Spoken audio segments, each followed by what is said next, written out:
ఓ పెద్ద ఆయన ఇంటి ముంగట ఒక ఎకరం పొవాక్షని వేసుకున్నంట. ఎకరం పొవాక్షని వేసుకొని ఈ ఇంటి ముంగట అరుగు మీద కూర్చొని పొవాక్షని వైపు చూస్తూ ఉండంట. పొవాక్షన్లకు పంది పోయిందంట, పంది తినలే. గాడిద పోయింది, గాడిద తినలే. మేక పోయింది, మేక తినలే. బర్రె పోయింది, బర్రె తినలే. కోడి పోయింది, కోడి తినలే. కానీ 2 గాల పందులు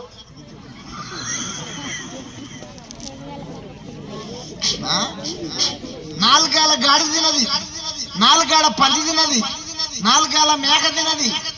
అన్న డబుల్ వాయిస్ తీసేయన్నా. 4 గాల కుక్క తినది, కానీ 2 గాల పంది 2 గాల పంది అబ్బా ఏమి తింటాయి? ఇప్పుడు చెప్పండి, 4 గాల పంది మేలా 2 గాల పంది మేలా?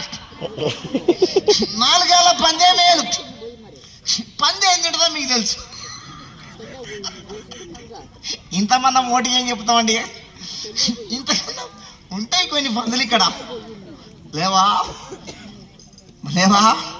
పంది ఎంత జ్ఞానం కలదండి, మేక ఎంత జ్ఞానం కలదండి, గుడ్లు ఎంత జ్ఞానం కలయండి. కానీ 2 గాల పందికి జ్ఞానం.